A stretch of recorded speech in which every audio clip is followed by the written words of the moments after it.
This is the L2C Entertainment. Try that again. This is the L2C Media Network on YouTube, and this is Sports Final. How much is that dog in the window? The one with the mangy tail. How much is that dog in the window? I do hope we'll get this sports show on without fail. And for that, here's Steve. Yeah, thank you very much, mystery announcer. Thank you, Harry, for that announcement. Oh, boy. Good evening, everybody. Welcome to another edition, spine-tingling though it is, of our little sports show. That's right, it's Saturday. We got a full load of sports. We're on a little late. My apologies, humble and otherwise. But nonetheless, the sports world goes round and round, up and down, and through the universal Uranus. You thought I was going to say Uranus? Okay, we're a minute 25 into the show. We're on hopefully for a full hour. And nothing will happen in this hour.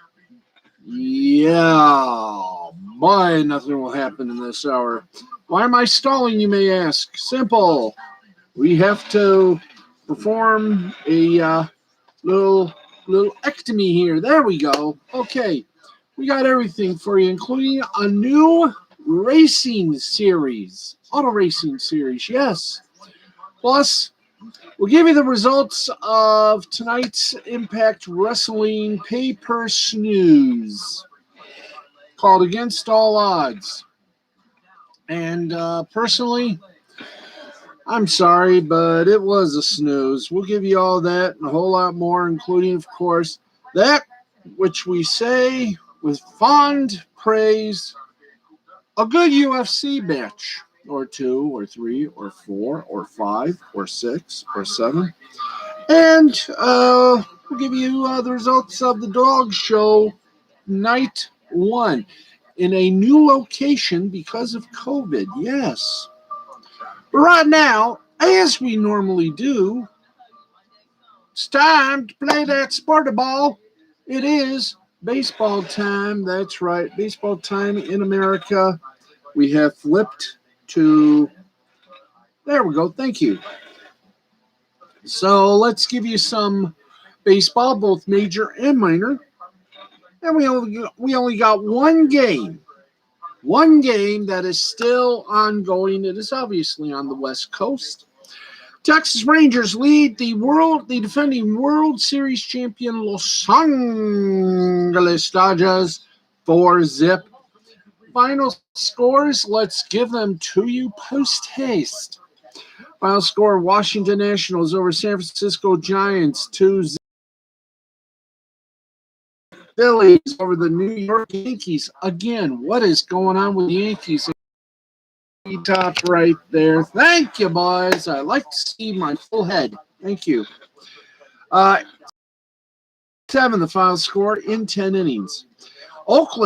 The Oakland Athletics defeat the Kansas City Royals 11-2. Miami Marlins over the hot Atlanta Braves. Well, they weren't so hot tonight.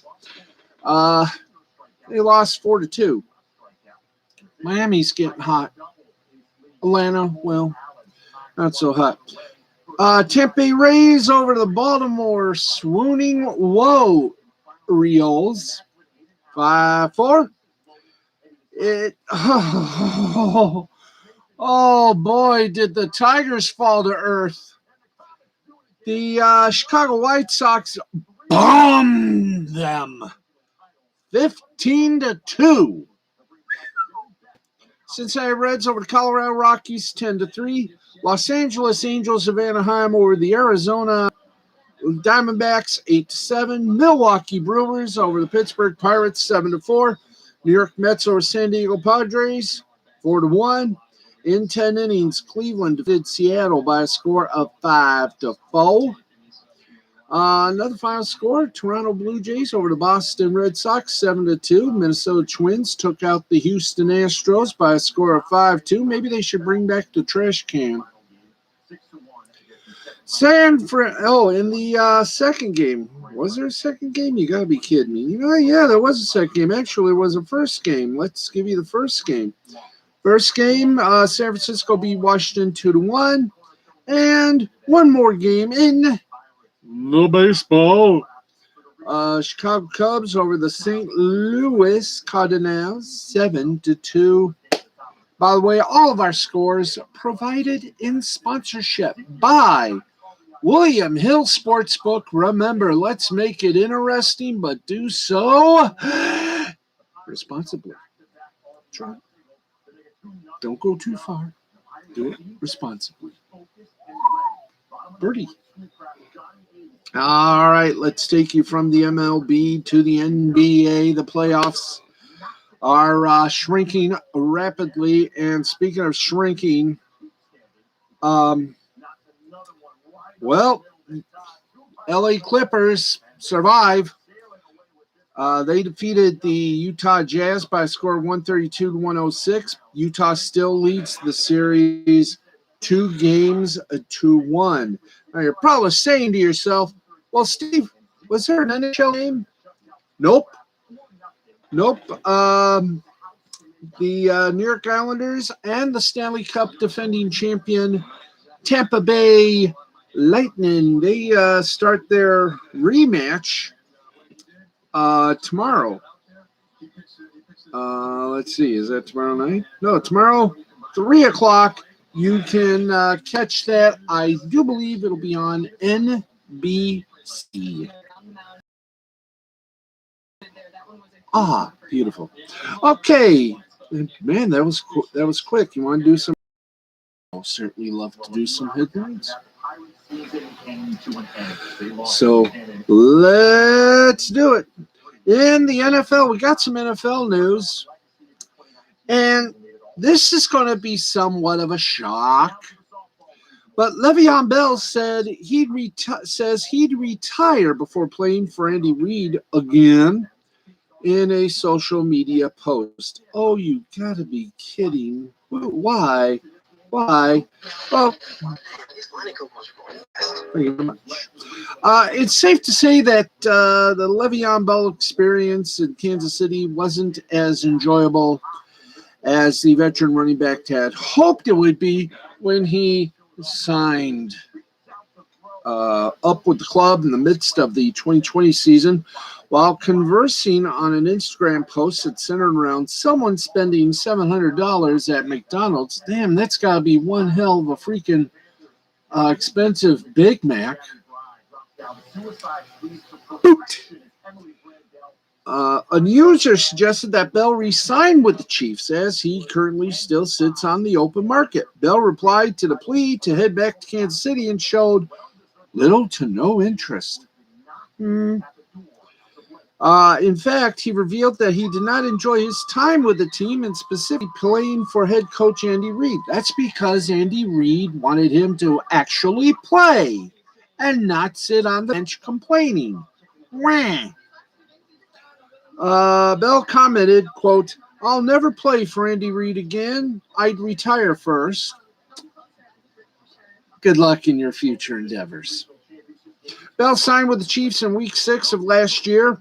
After he was released by the New York Jets, he appeared in 9 games over that stretch and saw 2 starts.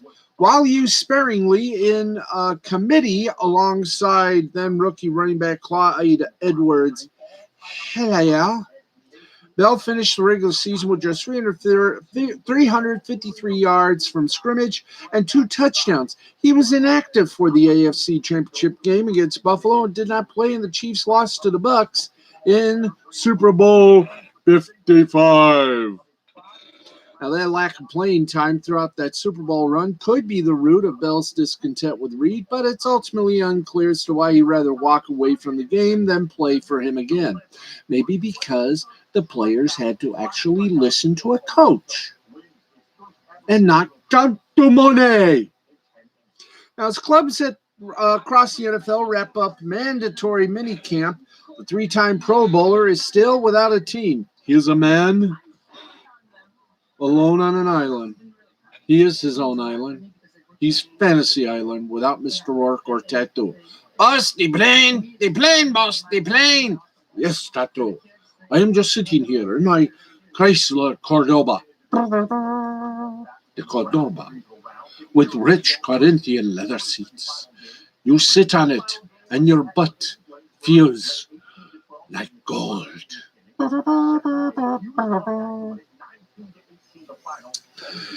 He noted earlier this offseason that he intends on playing in 2021 and will look to sign with a team when he's ready. Hello, Detroit. You might have a chance. Whether you do so or not, I have no opinion. Don't do it. While we're waiting still to hear where that next step will be for the 29-year-old, he seems like we can cross a reunion with the Chiefs off the list of possible destinations. No poo.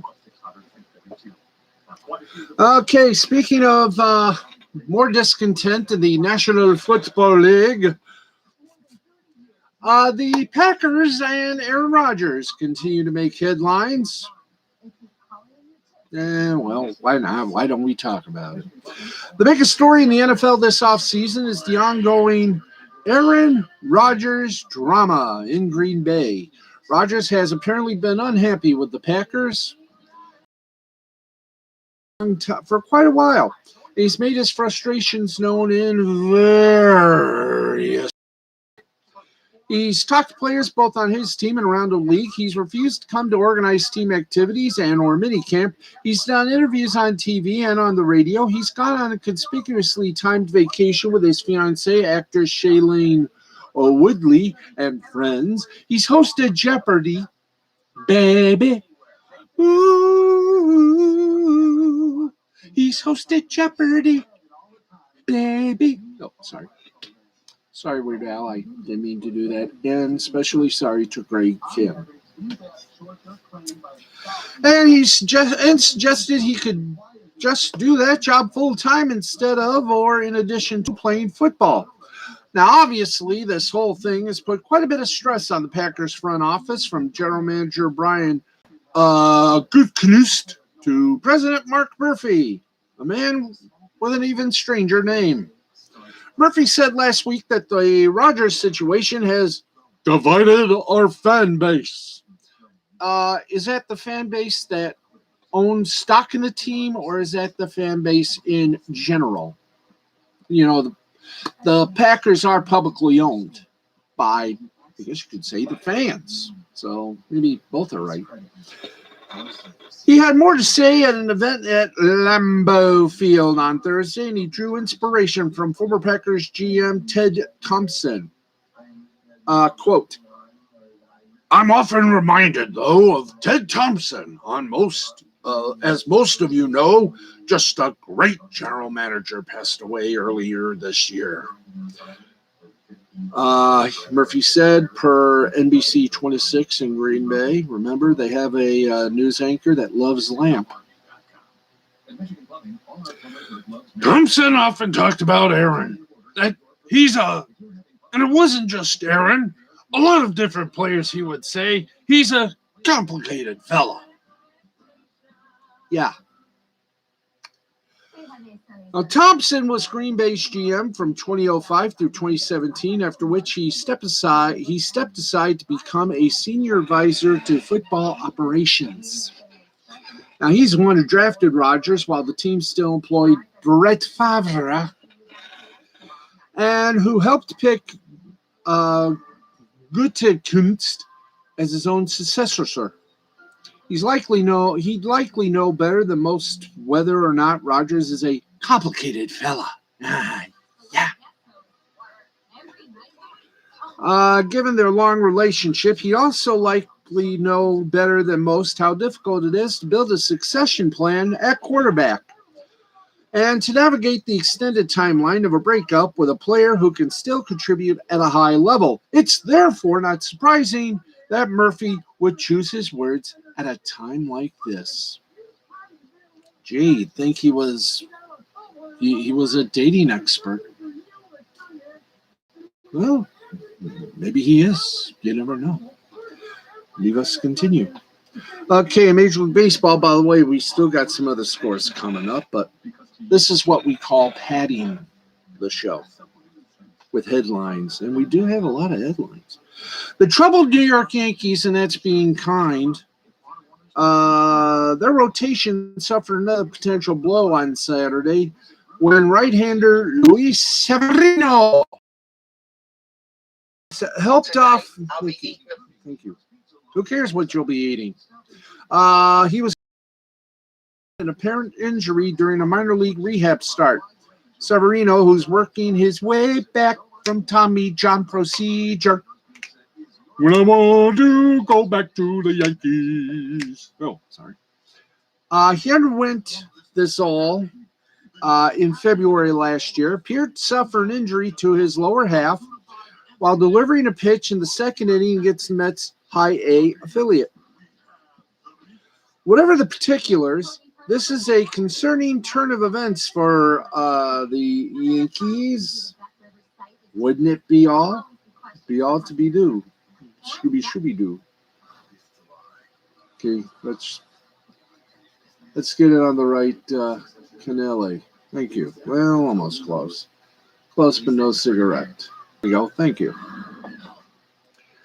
Whatever the particulars, this is a concerning turn of events for the Yankees and their 27-year-old right-hander across parts of five Major League seasons. Severino has pitched to a 3.46 ERA, 25 ERA plus, and a 3.95 strike-to-walk ratio. Along the way, Severino has notched 2 All-Star appearances, 2 top 10 finishes in the AL Cy Young balloting. The Yankees' rotation this season is also without Corey Kluber, who's on the 60-day injured list with a strained rotator cuff. And it's showing the Yankees definitely not the team of Destiny's blunderous successes. Severino on Saturday was making his second rehab start, even if this turns out to be a minor injury, and not just because he's in the minor league. It's going to alter his anticipated timeline based on appearance, a minor injury. That's right, a minor injury would figure to be a best-case scenario. Now, if Severino's return to the active roster is significantly delayed, then it may ramp up the pressure on GM Brian Cashman to address the rotation behind Garrett Cole, leading up to the July 30th trade deadline. However, is there a light at the end of the troubled tunnel? All hail Steinbrenner. Well, not necessarily. You see, the Yankees' self-imposed budget limitations and the generally overheated market for starting pitching at the deadline may make that a tall order. Epsidoodle. All right, Denmark. In soccer, we had some news that occurred there. Let's bring it to you. Christian Eriksen of Denmark collapsed during the first half of Saturday's 2020. No, it should be 2021, but I understand COVID. Saturdays, I'll just call it the UEFA European. UEFA suspended the match toward the end of the first half due to a medical injury and later announced that he was killed. And to the Rigshospitalet Hospital in Copenhagen, where he has been stabilized and deemed awake by the Danish Federation. Now, following a crisis meeting with both teams and the UEFA and a phone call from the hospitalized Eriksen, the decision was taken to restart the match, which finished with Finland taking all 3 points in a 1-0 victory. With the score 0-0 between the Scandinavian pair, heading toward halftime, the 29-year-old appeared to fall to the ground as a throw-in was directed towards him. Eriksen remained on the ground as medical staff tended to him with chest compressions and eventually performed CPR. The Inter Milan star's international teammates and partner, Sabrina Kvist, Jensen were visibly distraught as he received treatment at a Parken stadium, shocked into silence. Players from Denmark had to form a protective ring around their teammate before he was carried away on a stretcher, shielded by medical staff holding up sheets and escorted by his Danish teammates. Jensen made it to the field and was met by Captain Simon Gier, Vice Captain Kasper Schmeckel, and other squad members.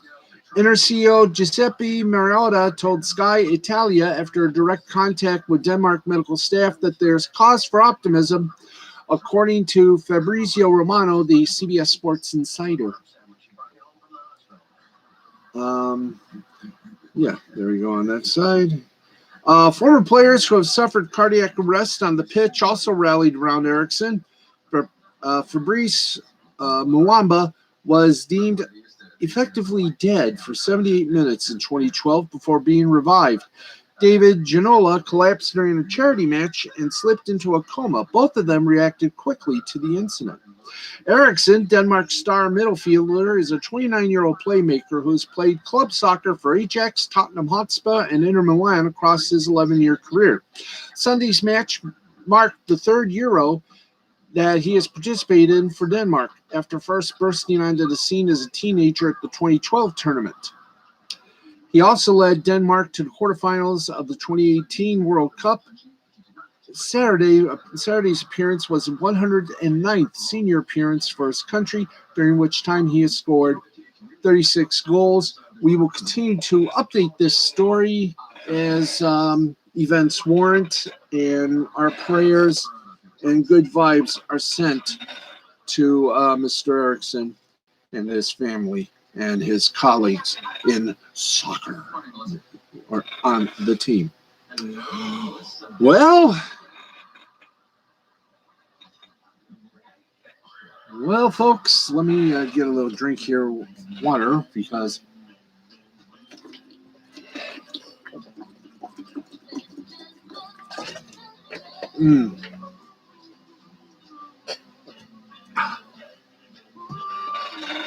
new league, a new racing series began on, of course, the Eyeball Network, known as CBS.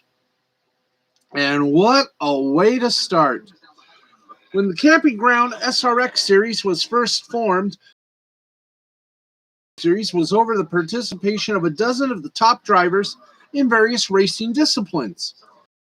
In the very first race for SRX is a designated local hero, New England's own Doug Coby, who wrote the latest chapter in his own legendary career. In the inaugural Superstar Racing Experience race, Connecticut's Doug Coby put his mastery of Safford Motor Speedway on full display, dominating the 100-lap feature and holding off NASCAR greats Greg Biffle and Tony Stewart on a late restart to win the first SRX event. Here we got the final running order for you. This will be fun. Doug, did I say it's Doug Coby? Okay, Coby, Greg Biffle, Tony Stewart in third, Helio Castroneves in fourth, Bobby Labonte in fifth, Ernie Francis Jr. in sixth, Tony Kanaan in seventh, Willie T. Ribbs, 66 years old, boxes, exercises, and acts like a 32-year-old. My God, he actually acts like a youngin'. I should know. I'm 57 years old, and I act like 29. The fountain of youth is in sports. Did you not know that? Also involved in ninth place, Paul Tracy, 10th, Marco Andretti, 11th, Michael Waltrip, and 12th, Bill Elliott. Yes, I mentioned that this race was for, I guess, everyone. Coby, at 41, entered Saturday night with extensive experience at Stafford and a regional racing legacy that rivaled those of his high-profile competitors. A native of Milford, Connecticut, and a real estate agent by trade. You've got to be kidding. That is not bad. Race car driver and real estate magnate. Coby is a six-time champion of the NASCAR Whelen Modified Tour and had 30 featured wins at Stafford to his credit. Now, although the higher levels of NASCAR have never come calling, Kobe received the chance to drive the Rocky Balboa car. You heard me, Rocky Balboa. Yo, Adrian, I'm gonna ride this car. Yo, Adrian, I'm not gonna beat up meat. I'm gonna go and beat up a car. The Rocky Balboa car reserved an SRX for local racing superstars, and on a national stage in front of his longtime fans, Kobe sent a message on behalf of career short track racers around the country, even after causing himself some embarrassment by slipping on his rear as he climbed out of his winning car. Hey, you gotta make a statement somehow. You gotta make an imprint. He made an imprint. Quote, what a special night for short track racing in America. This is a special night for Stafford Motor Speedway and everybody who's a short track racer around the country, whether you're dirt or on asphalt. Kobe told CBS Sports, this means a lot to short trackers. The only thing I screwed up tonight was my exit. Although the Russian judge was being kind, he got a 3.0. No, he didn't stick the landing. The only thing I screwed up was, and I do it all over again if that's what it takes to win this race. In addition to the big picture of short track racing, Kobe dedicated the victory to former car owner Don King, a longtime figure in the regional racing community. Kobe was wearing a special helmet in tribute to King, who died earlier this week. Kobe said during his interview with CBS Sports before they had to do 48 hours, quote, that's what short track racers do. We pour our heart and soul into this. I've done this for decades, and Don gave me my first modified tour ride, and I can't thank him enough. To illustrate the personal significance of the opportunity to race an SRX for Kobe, it should be considered that winning an XRX tonight directly affected his chances at another championship in the modified tour, as noted by Matt Weaver of Auto Week. Running the SRX race at Stafford meant that Kobe had to skip Saturday night's Wheel-In Modified Tour race at Oswego Speedway in upstate New York, despite being just 5 points out of the series point lead. With the first race now in the books, the Camping World SRX Series will continue next Saturday night with the second race of the season from Knoxville Raceway just outside of Des Moines, Iowa, the first of 2 dirt tracks on the SRX schedule. And I'm just going to say this. If this becomes a very successful series, I look for some Michigan tracks to sign up. Who knows? Maybe, well, I don't know. Corrigan Oil Speedway could host a race that's in Holt. Mason. No, Holt. Yeah. No, I think it's in Mason. It's outside Lansing. It's either in Mason or in Holt Directive. I'm not sure Michigan International Speedway, though, but then again, you never know. But so far, so good. By the way, the commentators were Mike Beswick, Danica Patrick, who sort of became Grill for the Grist on Twitter. I mean, I like the fact that she raced in Indy and she raced stock cars. She did some. She hosted the Indy 500 with Mike Tirico. Did a little commentating on that, and I thought she was good. She was good. She was good as her role as expert, and it was nice to see CBS back doing auto racing. And I have a feeling if this succeeds, I'm going to just say when it succeeds. If it's going to succeed, I have a feeling they might add a few more races. It's good. The cars are awesome AF. So congratulations to the Fun-Filled Funny Funnies, the SRX series on CBS. All the races are going to be on CBS. Right now they're doing, I think, 8 races this year as a start, and they might add some in future. I hope they come to Michigan. That's all I'm saying. Come near Lansing, Jackson area. We got some great racetracks here, including MIS. Anyway, we continue. And today was the 145th annual Westminster Kennel Club. Hence, Harry's rather written in 20-second salute, the dog show. How much is that doggy in the window? Your own little version there, Harry, and it was pretty fair to modulate. Or is that okay? We got a lot more to do, including scores from around the world, soccer wise.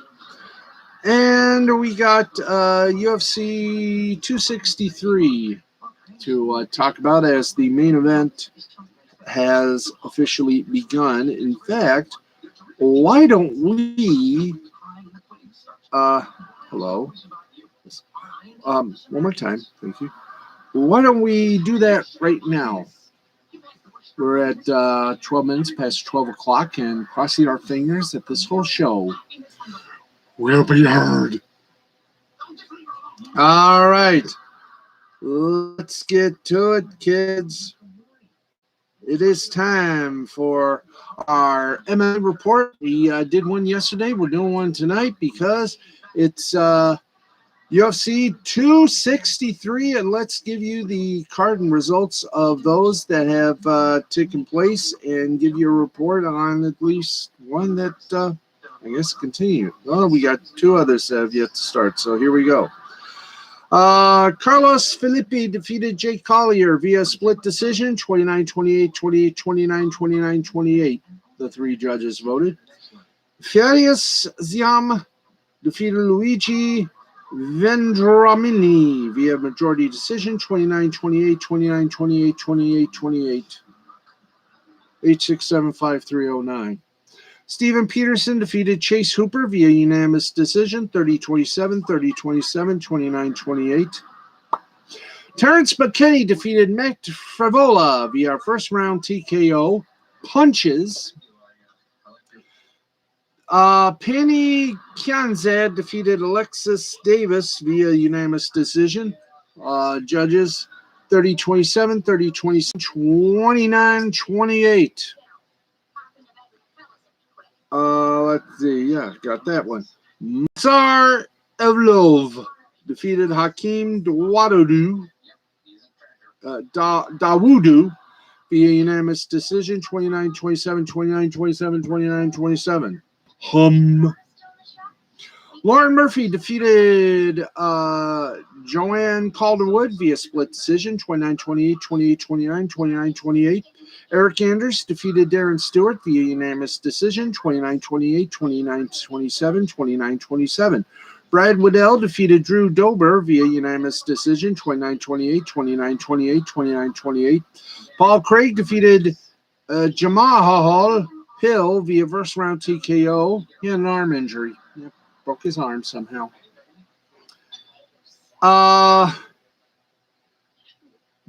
Bilal Muhammad defeated Demian Maia via unanimous decision, 30-27, 29-28, 29-28. Leon Edwards defeated Nate Diaz via unanimous decision, 49-46, 49-46, 49-46. There are two events still to come. Davison Figueredo, the champion, takes on Brandon Moreno, the flyweight championship on the line. And the second, I guess we can call the first one a main event. The second one, also a main event. Israel Adesanya, the champion, versus Marvin Vettori, the middleweight championship. And there you go. That is UFC 263. That is pretty dang good. Now, let's get you over to the Dog Show, which for the first time ever, the first time ever,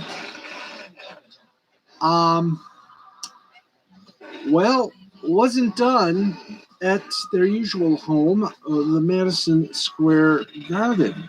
No, it was not at Madison Square Garden. It was instead at Lyndhurst, a property of the National Trust for Historic Preservation in Tarrytown, New York. And there were crowds there, but this is palatial, and it's in a area called Millionaires Row. I wonder who else has a house there, in case anyone's interested in knowledge. All right.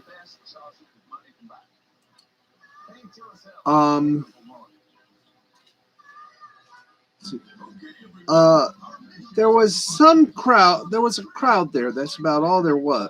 Crowd there, and of course, the usual items du jour. Let's see. Do we have the results? Yes, we bet. I hope we do. Otherwise, I'm going to be doing some tap dancing. Here are the results, and once again, we start off with the Hound Group. Ain't nothing but a hound dog. The Hound Group, the Whippet, who was the alternate Best in Show champion, Pinnacle Kentucky Bourbon. Well, Whippet done it again. First place. The Blue Tick Coonhound, champion Even Star Westridge's One Half of a Man. I wonder which half it was. Hello. Third was Redbone Coonhounds, champion My She Dances Like Uma Thurman. And fourth was Harriers, champion Blythemore She's Bees Tell Me No Tales. In the toy group, it was the Pekingese Pequest Wasabi. That thing, can we stretch that? Because I feel like I'm doing one half of the job here. The Pomeranian champion MP Cyber Monday took second. Havanese champion Oste in the Name of Love.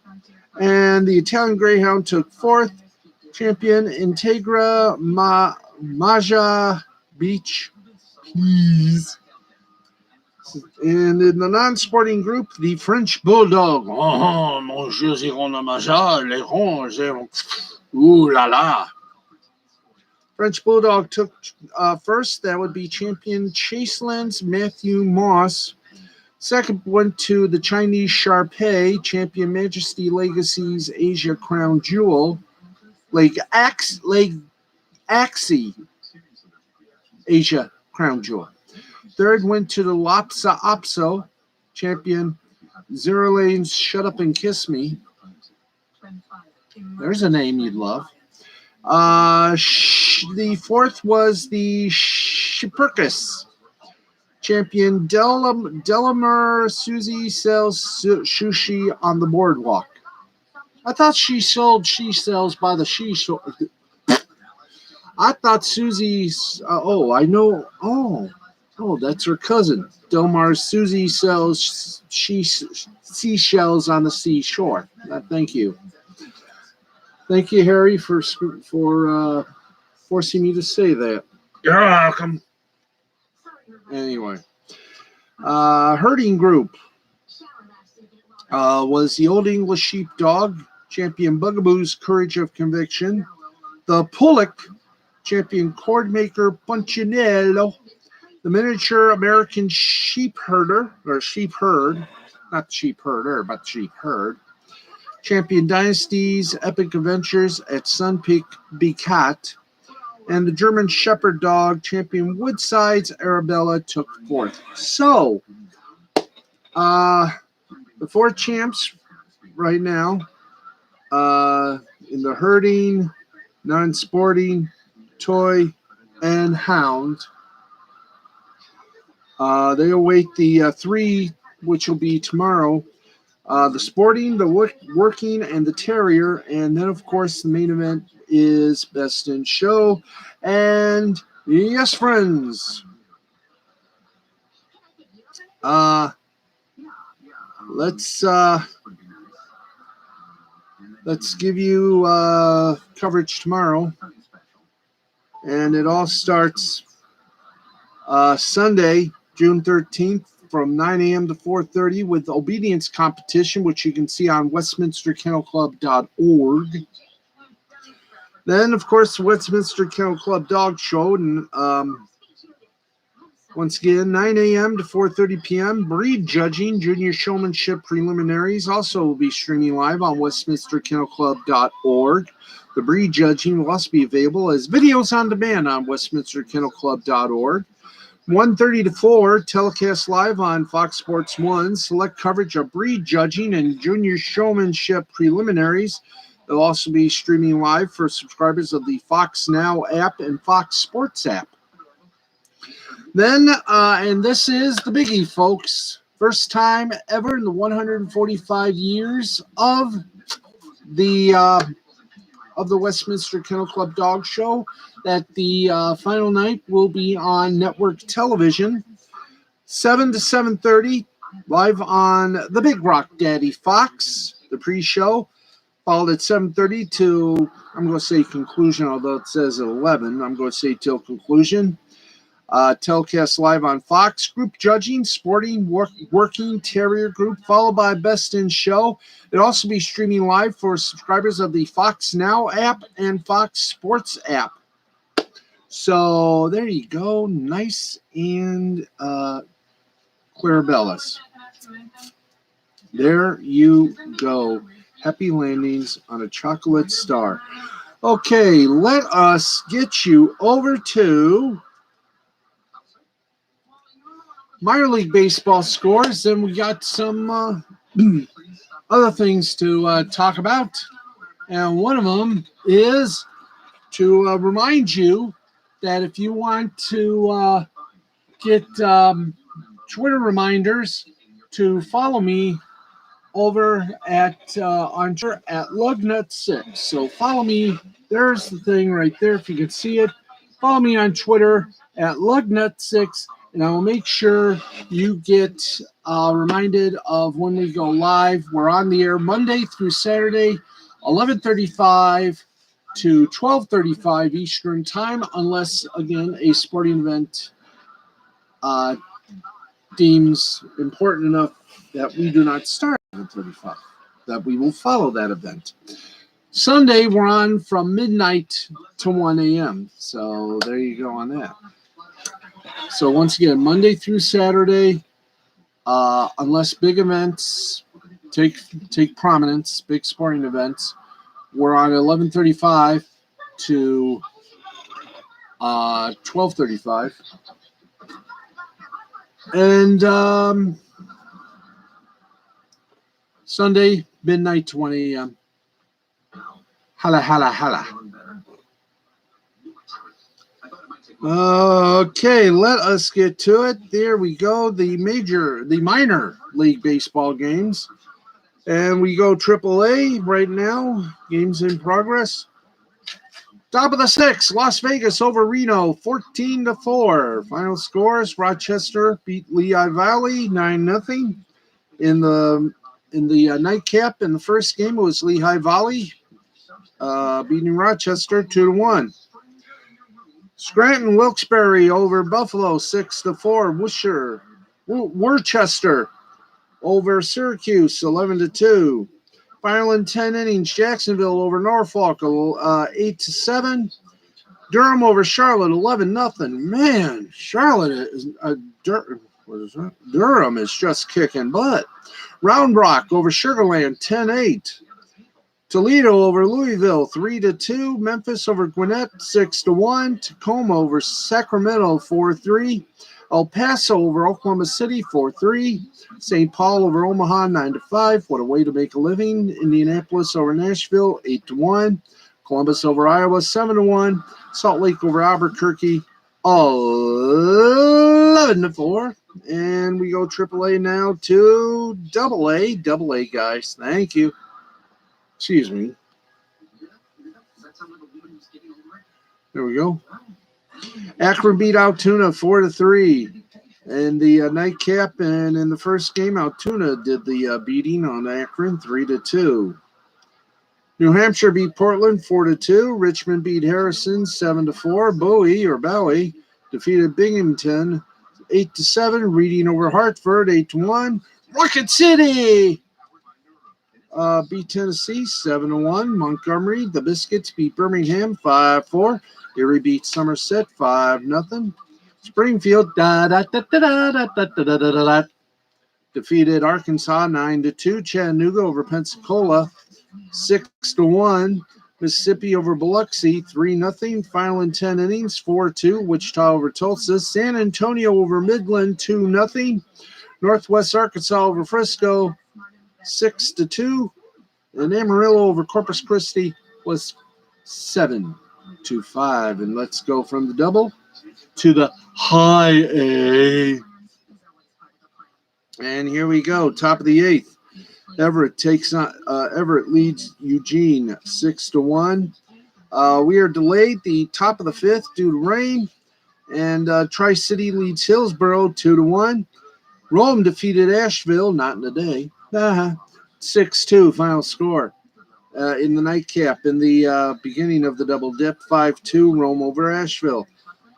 Hudson Valley over Brooklyn, 5-4. Greenville defeated Winston-Salem 3-2 in 10 innings. Fort Wayne over Lake County, 10-2. Greensboro defeated Hickory in 10 innings, 7-5. Wilmington over Jersey Shore, 3-0. West Michigan pounded Lansing, the Lugnuts, 9-0. South Bend over Wisconsin, 5-2. Great Lakes over Dayton, finally, 10-2. Bowling Green over Aberdeen, 10-9. Quad Cities over Peoria, 9-5. Again, what a way to make a living. Cedar Rapids over Beloit, or is that Beloit? 5-1 the final score.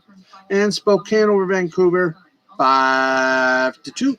And we go from the high A to all of where the puns go, the bad puns, low A. And here we go. Game still needed to be completed. One game, Stockton over San Jose over Stockton, 9-2 in the bottom of the 8th. Lynchburg over Delmarva, 2-1 in the nightcap. In the opener was Delmarva over Lynchburg, 6-3. Down east, defeated Fayetteville. They must be up west.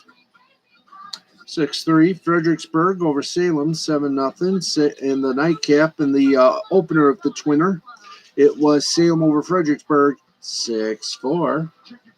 Dunedin over Lakeland by a score of 17-2. Wow! Lakeland finally showed for that game. Bradenton over Daytona, 8-5. Myrtle Beach over Augusta, 8-1. Palm Beach over St. Lucie, 8-6. Fort Myer over Jupiter, 1-0. Tampa over Clearwater, 5-4. Carolina blasting Kannapolis, 12-5. Visalia onioned the Inland Empire, 7-6. Fresno over Modesto, 7-3. Thank you. Lake Elsinore over Rancho Cucamonga by a score of 8-6. And a game that was suspended in bottom of the second, scoreless between Columbia and Charleston. That game will be completed on June 13th, which is today, because we just hit the we're at 12:29. So here we go. Let's boop, boop, boop. Let's get you some football scores before we go to our international boarded scorage. If you're ready and you're proud, clap your hands. Here we go. All right. In the European Championship, Group A, Wales and Switzerland tied at 1. Group B, Finland over Denmark, 1-0. Belgium over Russia, 3-0.